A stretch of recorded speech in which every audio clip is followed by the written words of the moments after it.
Most organizations spend millions trying to prevent cyber attacks. Yet every year, well-funded companies with advanced security programs still suffer major breaches, ransomware attacks, operational outages, and business disruption. The uncomfortable reality is that prevention eventually fails. The question is no longer whether your organization will experience a security incident.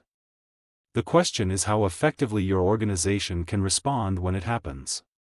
In this briefing, we'll examine why cyber resilience has become more important than prevention, and what executive leaders should be focusing on instead.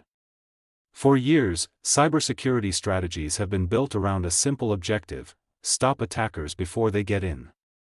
Organizations invested heavily in firewalls, endpoint protection, email security, threat detection, and vulnerability management.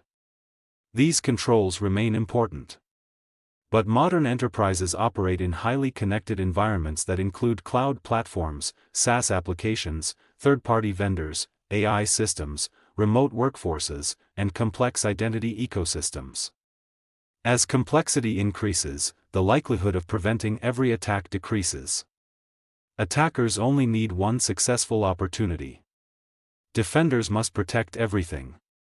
This creates an asymmetry that cannot be solved through prevention alone. The consequence is that many organizations develop a dangerous false sense of security. Leadership teams often measure success based on blocked attacks, patching statistics, or compliance reports. But those metrics reveal very little about how the organization will perform during a real crisis. A company may demonstrate strong prevention controls while remaining completely unprepared for operational disruption. When a major incident occurs, organizations frequently discover weaknesses in areas that received far less attention. These include crisis communication, executive decision-making, business continuity planning, backup recovery, third-party coordination, and incident response execution.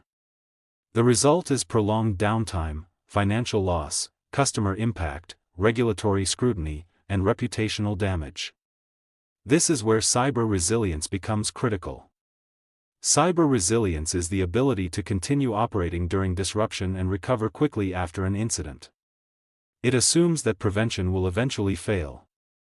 Instead of asking how to stop every attack, resilient organizations ask different questions. How quickly can we detect malicious activity?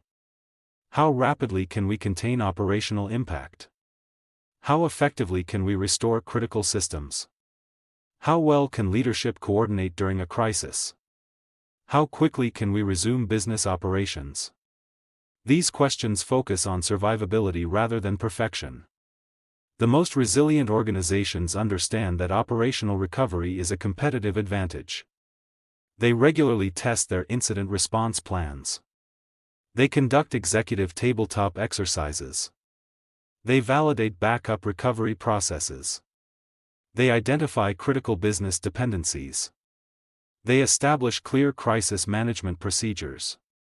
And they measure recovery capability with the same discipline applied to prevention controls.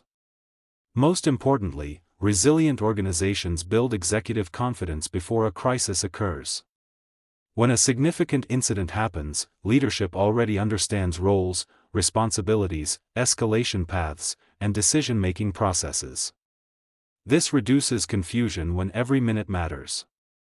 The organizations that succeed over the next decade will not necessarily be the ones that prevent every cyber attack. They will be the ones that continue operating when disruption occurs and recover faster than their competitors. Cyber resilience is no longer a technical capability. It is a business capability. And increasingly, it is one of the most important responsibilities of executive leadership. Subscribe to Cyber Risk Review for weekly executive cybersecurity intelligence briefings focused on governance, resilience, AI risk, technical due diligence, and enterprise cyber strategy.